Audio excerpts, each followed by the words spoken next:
Welcome to the deep dive. So, today we're looking at a really common headache in the B2B space, right? Yeah, absolutely. How do you shift your sales team away from just putting out fires, being reactive, and turn them into a team that actually creates predictable organic growth?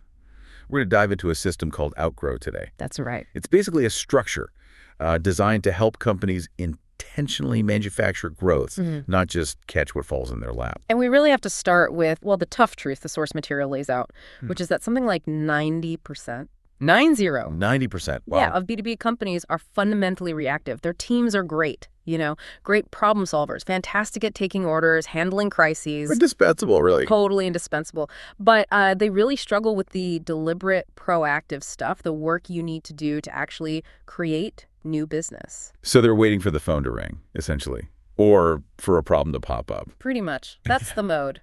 It's reactive. Which I guess feels easier. Proactivity takes effort. Being responsive feels like you're doing something productive right now. Exactly. It's the path of least resistance. But the sources are pretty clear. If you can build a system around that forward motion, the payoff is just huge.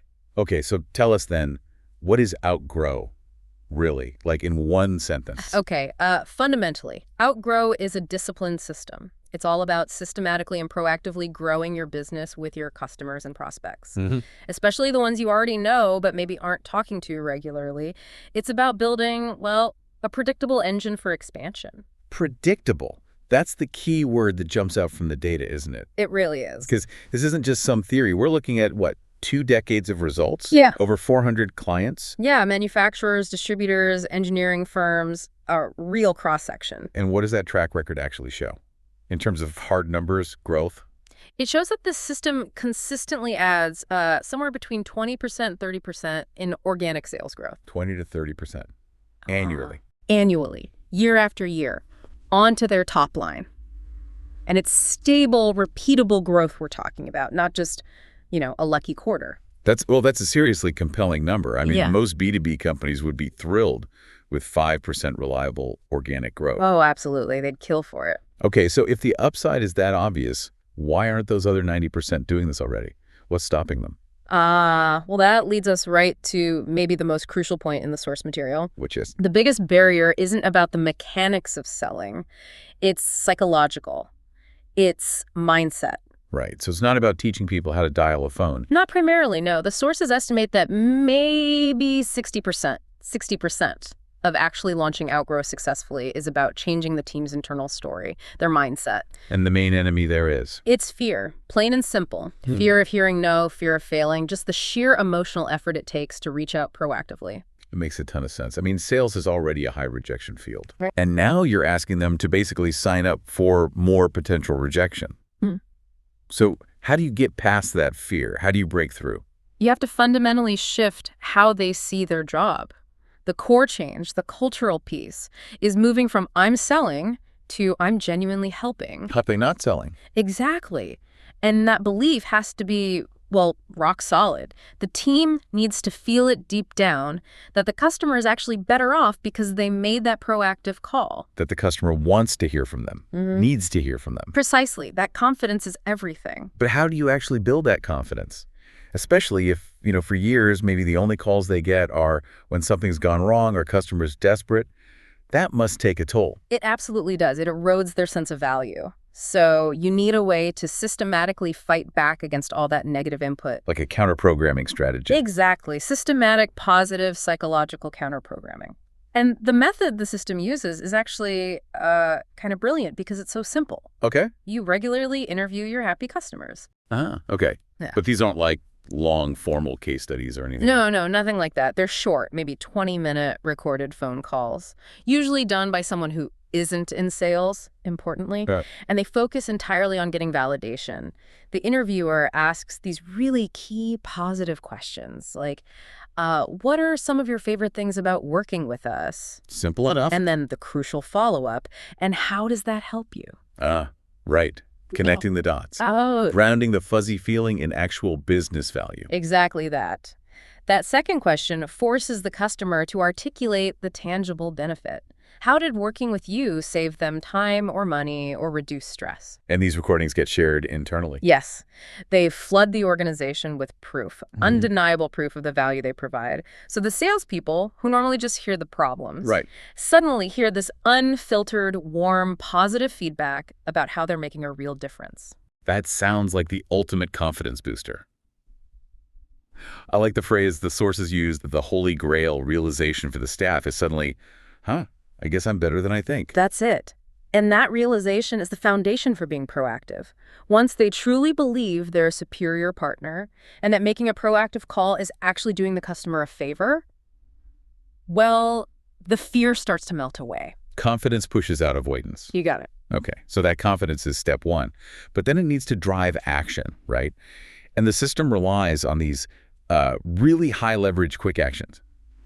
Let's shift gears from mindset to mechanics. Sounds good. What are these daily communication tools? The Outgrow asks, they're called, the ones that supposedly take just minutes per day. Yeah, the time factor is huge. Nobody's asking reps to block out an hour for cold outreach. We're talking about slipping in these 3-second intentional asks into conversations they're already having. Okay, so into existing emails, phone calls, maybe even during a delivery drop-off. Exactly. And they're laser focused on expanding what they call wallet share, right? Wallet share. Because even your best customer probably isn't buying everything they could from you. They're niched. Almost certainly. They're buying stuff from your competitor that you also sell, and maybe they don't even realize it. That's the low-hanging fruit. Okay, let's break down the asks. Start with the simplest one.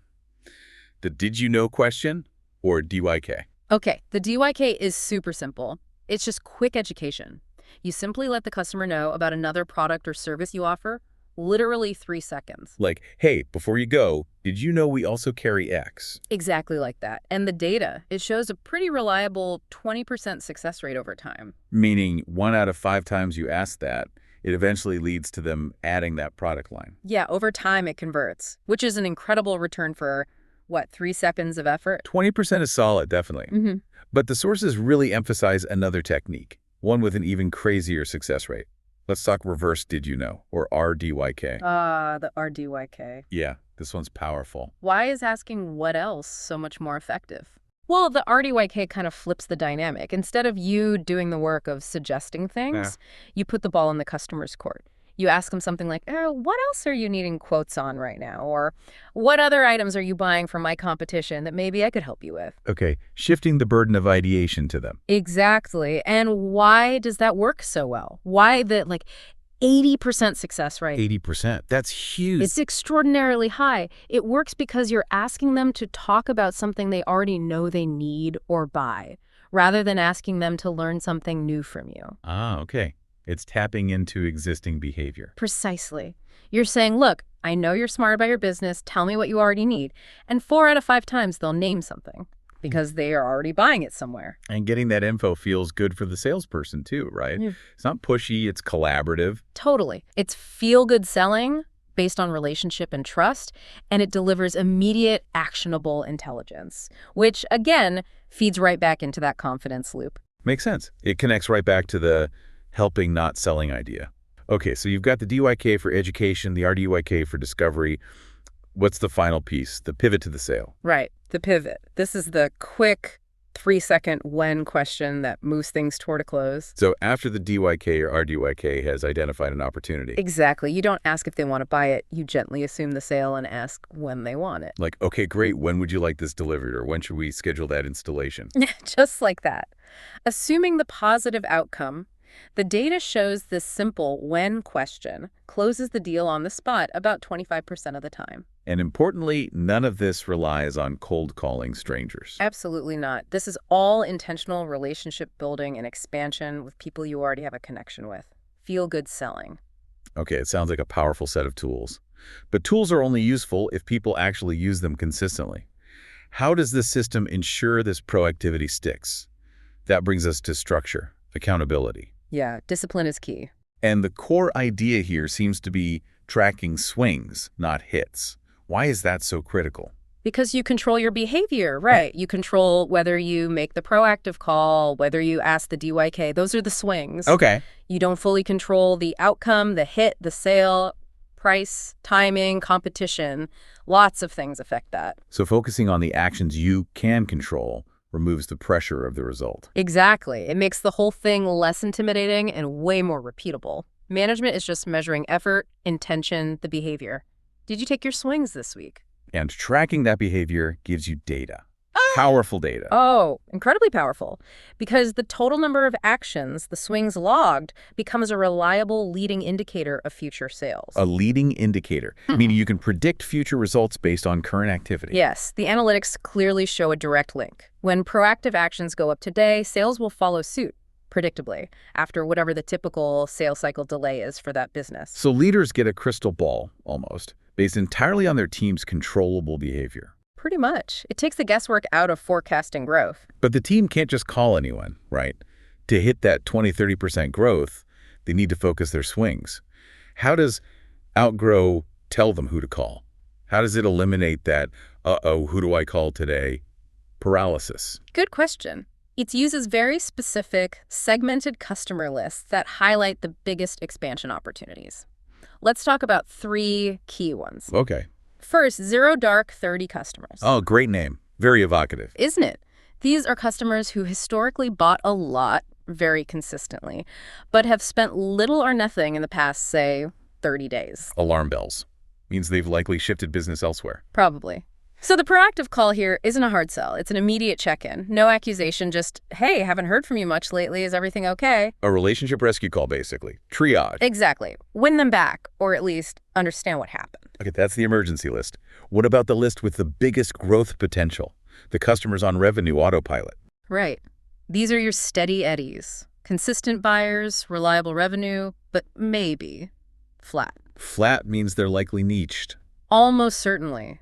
They trust you for some things, but they're buying other stuff you sell from competitors. They already like you, they're committed. That makes them prime targets for expansion. So this is the list where you really hammer the DYK and rDYK questions. Absolutely. Huge potential there because the relationship foundation is already strong. And the third group, the big neglected pool. Ah, yes. The customers you haven't talked to in 6 months or more. This is often a massive list. Just fell through the cracks. Yeah. And they're low-hanging fruit precisely because they're neglected. Odds are your competition isn't talking to them either. So just reaching out, reconnecting, often shakes loose immediate business. Very often, simply because you were the only one who bothered to follow up. It's amazing how often that works. It really does feel like this system just takes the guesswork and randomness out of sales growth. That's the goal. Structure, focus, predictability. And keeping that structure in place relies on a regular, simple cadence, right? A weekly rhythm. Yeah, the internal proactivity needs reinforcement. That comes mainly from the Outgrow Weekly Huddle, or OWH. Okay, what's that in full? Crucially, it's short. Less than 20 minutes. Has to be. Why so strict on time? To keep it high energy and ruthlessly focused, it's only about opportunities and setting specific action targets for the week ahead. You know, okay, team, this week we're aiming for 5 proactive calls each, 5 DYKs, 5 rDYKs. And what do they avoid talking about? Anything that kills momentum. No problems, no admin issues, no complaining about the market. Strictly forward-looking, action-oriented. Got it. A 20-minute commitment session. And then individually. Managers do quick monthly reviews, like 10 minutes, one-on-one. Just 10 minutes. Yeah, just check the accountability numbers, the swings, talk about any resistance the salesperson might be feeling, any hurdles to being proactive, and then plan their top wallet share expansion priorities for the next month.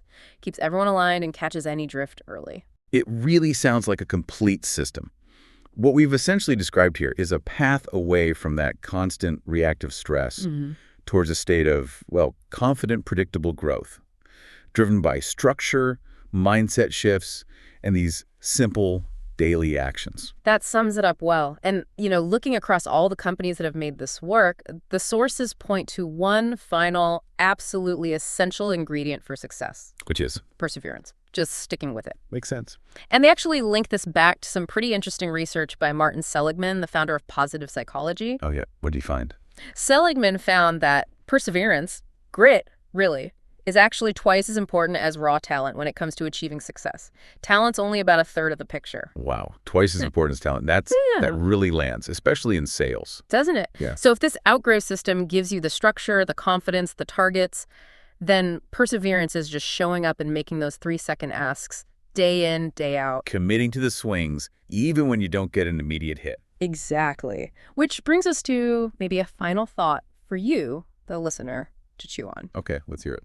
Customers often tell the companies using Outgrow something really telling. They say, you guys are the only ones who ever followed up on a quote, on a proposal, sometimes just checking in after months of silence. The only ones. The only ones.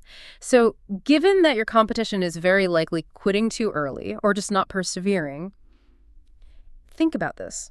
What untapped revenue, what potential growth might be sitting right there in your own pipeline right now if you simply committed to systematically following up, systematically persevering in those exact places where everyone else just habitually stops trying?